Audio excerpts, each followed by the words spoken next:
Nós estamos recebendo nos estúdios da CBN Santos uma figura que eu tenho um carinho muito especial pelo profissional que ele é. Você, ouvinte da CBN, internauta, vai conhecê-lo, que é o Dr. Celso Afonso Gonçalves. Ele é oftalmologista, um dos responsáveis da Unilaser, que agora em julho vai completar 27 anos, e ele veio falar, entre outros temas, sobre a data de hoje, que é o Dia Mundial da Saúde Ocular. Mas antes a gente vai bater um papo. Quem conhece o Dr. Celso sabe que ele é um bom papo, é uma figura que sempre está pronta para atender e falar de uma área tão importante que é a oftalmologia. Mas antes, Dr. Celso, bom dia e obrigado por ter aceito o convite de participar aqui no Jornal da CBN, pelo menos presencial. Conseguiu um espaço na sua agenda, né? Bom dia. Bom dia, Douglas. Eu que agradeço. A gente presencialmente às vezes é um pouco mais difícil, mas por contingências hoje a gente estava disponível e é um prazer estar aqui, tá? Se eu puder vir presencialmente, eu sempre venho porque a sua companhia é fantástica. Eu agradeço, doutor Celso, e também aproveitar toda a sua equipe, inclusive uma equipe de profissionais. Interessante, eu tenho observado, e quando o ouvinte observar que eu estou falando um pouco mais da Unilaser, é porque é de um local que eu conheço, que eu costumo sempre que posso, eu vou fazer os meus exames oftalmológicos, eu gostaria até de explicitar isso, porque quando a gente tem o conhecimento de uma determinada área, de um determinado local, a gente tem que falar. E eu vejo que não só o Dr. Celso, como o Dr. Marcos Alonso, que são duas figuras, além de toda a equipe dos demais oftalmologistas, vocês têm feito um trabalho que, a meu ver, eu julgo importante para a nossa cidade de Santos e para a região. Ou seja, pessoas de São Paulo e do interior estão vindo aqui na Unilaser. E o que a gente estava acostumado há um tempo atrás? Vamos para São Paulo. Eu fico feliz de saber que a gente está conseguindo, através de profissionais, como o próprio Dr. Celso, que estamos revertendo o que muita gente falava lá no ano 2000, 2001. Eu falei assim, não, para conseguir um tratamento só tem um caminho, imigrantes. E a gente está vendo esse inverso. Isso é positivo para falar da área médica, não só da oftalmologia, Dr. Celso? Eu acho que isso é fantástico para a nossa cidade, né? Santos é a principal cidade da Baixada Santista, né? Sim. Santos é como se fosse uma capital regional de uma região metropolitana que tem 1,5 milhão de habitantes. E a ida a São Paulo começou a ficar penosa, né? Apesar da gente ter imigrantes que faz a ligação, mas qualquer viagem para São Paulo pode demorar 1 hora, como pode demorar 3 horas, a gente nunca sabe. E a saúde ocular, em especial a saúde ocular, que é a minha área, né? Perfeito. Ela vem melhorando muito aqui na Baixada. Eu acho que hoje nós temos não só a Unilaser, mas a gente tem aí alguns centros que já tem uma excelência igual a da capital, e quando a gente fala igual a da capital São Paulo, a gente fala do Brasil, porque São Paulo é a maior cidade da América Latina, e tem os melhores centros médicos. Eu acho que hoje aqui em Santos nós temos profissionais competentes e nós temos alguns centros que já têm excelência tecnológica comparável à da capital. Então, nós temos também a área de hospitais crescendo na cidade, né? Então, além dos hospitais tradicionais, a gente teve um hospital que inaugurou há muito pouco tempo, nós temos mais outro hospital na Ana Costa que vai ser inaugurado em breve, a gente tem a própria Unilaser que inaugurou seu hospital dia tem quase 1 ano. Ali na Júlio Conceição, ali na Júlio Conceição, 228. Perfeito. Então, a gente vê que a rede hospitalar está ampliando, está melhorando, os profissionais estão cada vez mais especializados, o Conselho Regional de Medicina cada vez mais exigindo os registros de qualificação de especialidade, os RQEs, e os médicos entendendo que não basta mais hoje você ter CRM, você precisa ter o RQE, que é o Registro de Especialidade. Não dá para você se julgar oftalmologista sem ter o título de especialista em oftalmologia. Isso vale para ortopedia, anestesia, cardiologia e todas as especialidades.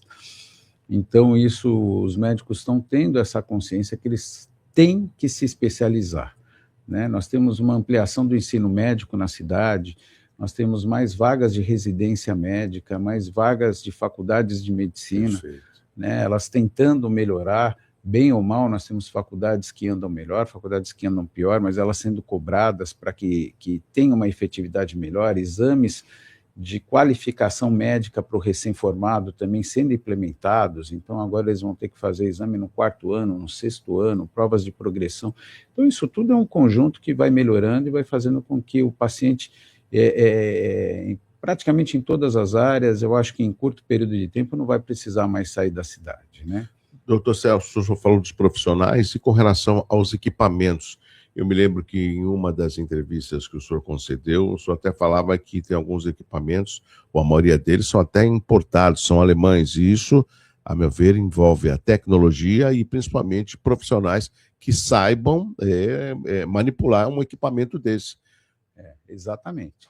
A tecnologia ela vem aumentando, a gente tem a inteligência artificial vindo com tudo dentro da medicina, e a oftalmologia, talvez dentro da área médica, seja uma das pioneiras com inteligência artificial. A gente já trabalha com inteligência artificial há muitos anos. Claro que agora, de forma mais desenvolvida, mais específica, e não adianta aquilo que eu brinco, eu falo com meus filhos em casa, com a minha esposa, não adianta a gente ter uma Ferrari e dar na mão de um piloto ruim. Exatamente. A Ferrari na mão do Schumacher anda bem melhor do que na mão do Nakajima, né? Então é isso. Então a gente precisa, a oftalmologia é uma área que envolve a expertise médica, mas tem muita tecnologia envolvida. A gente tem que estar com o parque tecnológico sempre atualizado, né? Então a gente pega hoje a cirurgia de catarata com a cirurgia 3D, é fantástica, não só para benefício ao paciente, mas para até o ensino médico, né? O médico que acompanha uma cirurgia 3D, ele aprende muito mais do que o médico que acompanha uma cirurgia no microscópio mais convencional. A cirurgia de catarata evoluiu demais, a cirurgia refrativa, hoje você tem lasers ultra rápidos que consomem menos córnea, a cirurgia vitreoretiniana com sistemas de grande angular melhoraram muito, vitreófagos de alta velocidade. Então tudo isso, tanto na parte de diagnose quanto terapia, evoluiu muito. E você tem que estar sempre treinando, né? Eu me formei, já estou aí com praticamente 35 anos de formado, e eu achava que quando acabasse a residência, não ia estudar mais. Eu não paro de estudar, a gente não para de aprender, né? A gente está, pelo menos a cada mês, a gente está num congresso dando aula e aprendendo, né? Porque Isso é interessante o senhor até comentar com os amigos da CBN. O fato de ir no congresso não é para o senhor assistir um filme ou uma palestra. Tem uma especialização e muito, eu diria que quase 100% que é feito num evento como esse, o senhor acaba reproduzindo nos seus pacientes. Uma atualização, seria isso? Exatamente. A gente atualiza, a gente, quando vai falar de um tema, a gente fala de um tema e ouve os outros. E, na verdade, o que diferencia o congresso de um artigo que você recebe no teu celular ou que você lê num periódico é o debate. Então, esse debate requer bom senso, conhecimento e uma divisão, um compartilhamento de experiências. Então, o Congresso agrega bastante nisso daí, e isso é importante você estar ativo e participando.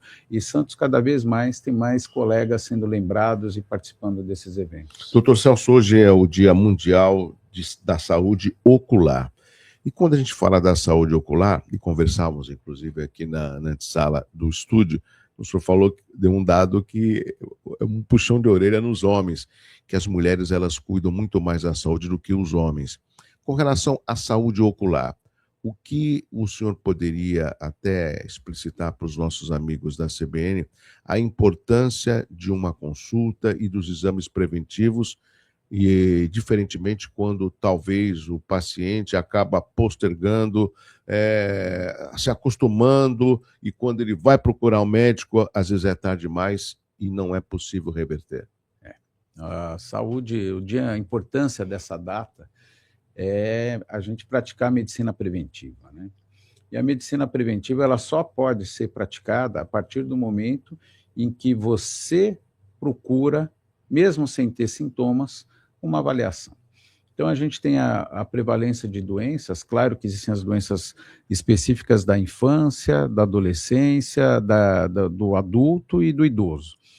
E dentro de cada faixa, você tem que sempre estar procurando a prevenção dos problemas. Então, vamos falar de algumas doenças que a gente sabe que, se tardiamente forem diagnosticadas, poucos recursos existem.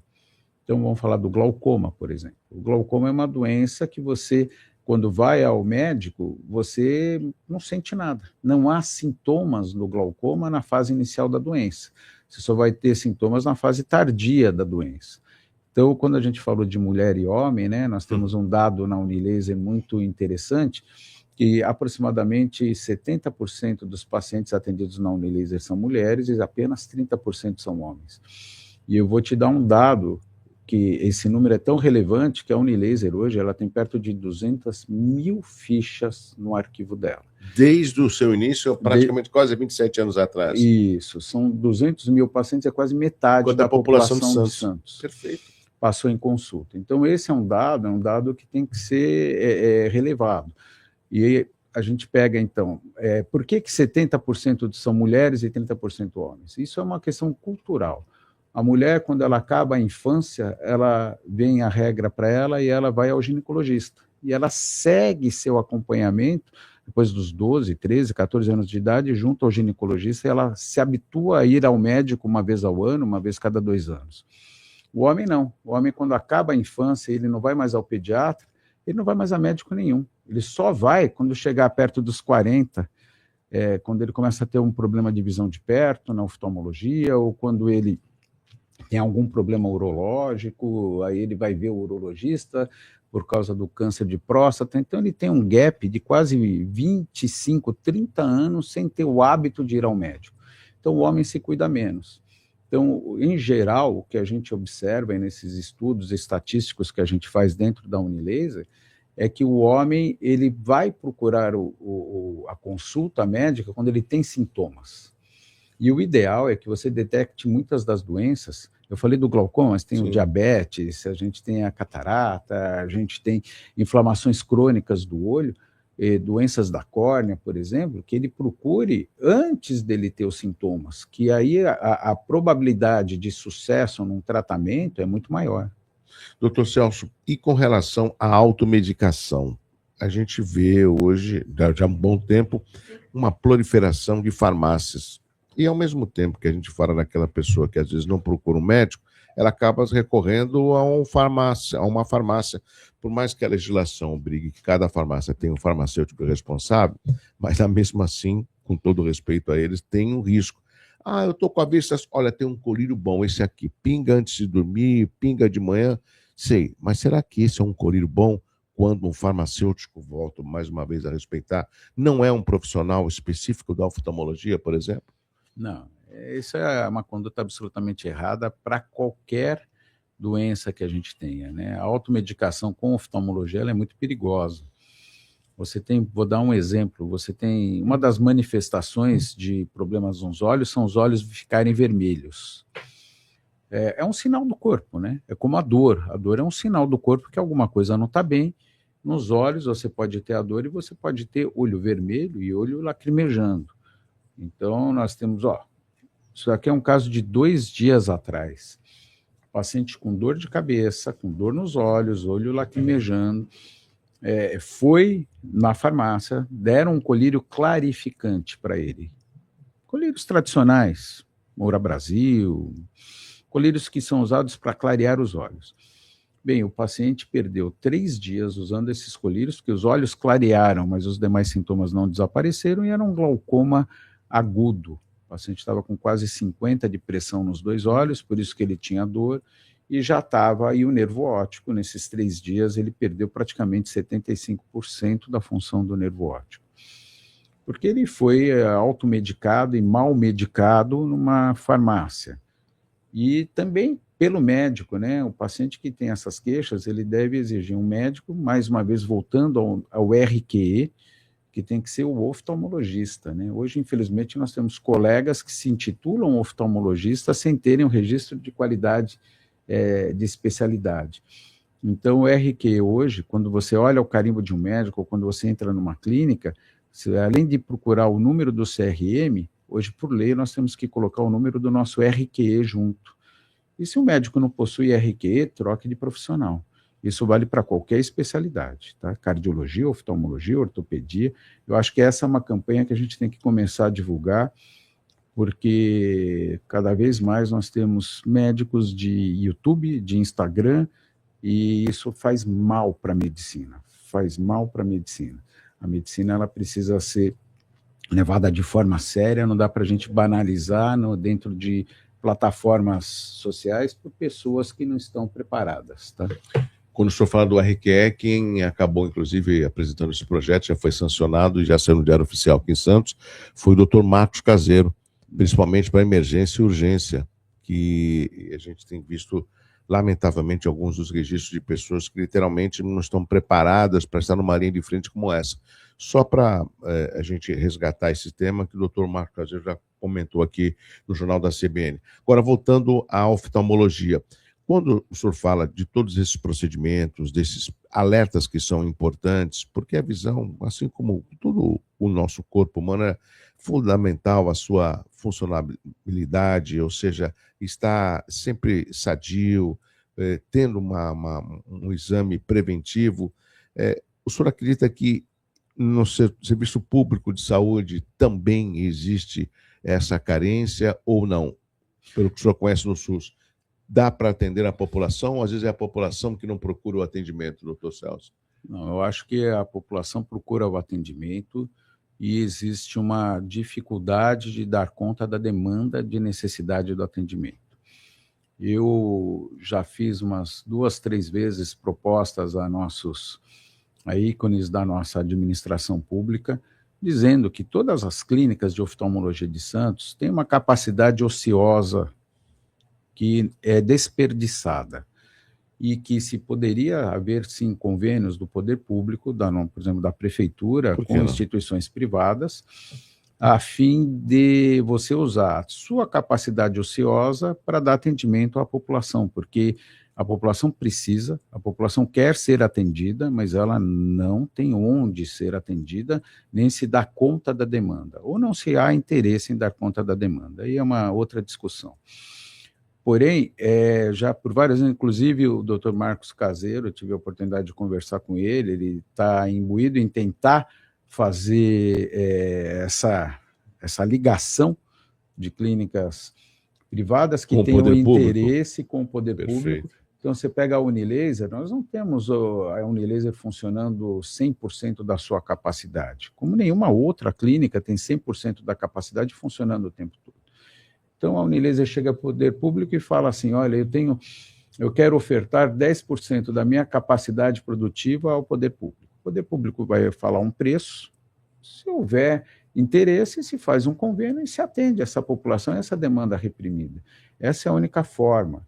O poder público, na meu ponto de vista, ele jamais vai ter a capacidade de abraçar tudo. E ele precisa ter algumas chamadas parcerias público-privadas, né? E na área da saúde isso não foge. E é uma questão de se negociar demandas reprimidas. Todo mundo tem, não é só na oftalmologia, é em todas as áreas. Então, infelizmente, a gente pega pacientes diabéticos, a Unilaser atende toda a parte do SUS de Bertioga. Algumas coisas são de competência do município, outras de competência do Estado. Tudo aquilo que o paciente cai naquilo que é competência do Estado, ele anda caindo num buraco negro. Ele tem uma dificuldade enorme de conseguir uma vaga no CROSS, de conseguir uma cirurgia mais específica para diabéticos mais avançados, de conseguir tratamentos mais específicos, porque existe uma falta de... Não quero dizer falta de interesse, mas existe alguma dificuldade que impeça esse paciente de acessar as plataformas de saúde que são oferecidas, né? Então, tem que haver uma cobrança maior nos exames, tem que haver uma cobrança maior, né, nos serviços que atendem, que hoje são conveniados tanto com a Prefeitura Municipal quanto com o Governo do Estado. Perfeito, doutor Celso. Inclusive, o senhor já deu o caminho das pedras. Aí é uma questão política e questão também de viabilizar. Eu me lembro que muitos, inclusive o ex-governador Dória, falava muito do corujão da saúde, que é justamente de poder diminuir o número de exames num período em que algumas clínicas, os hospitais ficam ociosos e os seus equipamentos não podem ser desligados. Tem que ficar, alguns deles, e acho que a maioria, ficar ligado 24 horas, e com isso fazia essa parceria. Essas alternativas, elas existem, e cabe também da população, e nós, como veículo de comunicação, cobrar que isso possa ser efetivado. Eu acho fantástico. Eu acho que o caminho é por aí, levar com seriedade e o governo fiscalizar se esses convênios que efetivamente possam ser feitos, esses atendimentos estão realmente acontecendo e estão beneficiando a população. O convênio para o governo é mais fácil ele fiscalizar do que montar uma estrutura.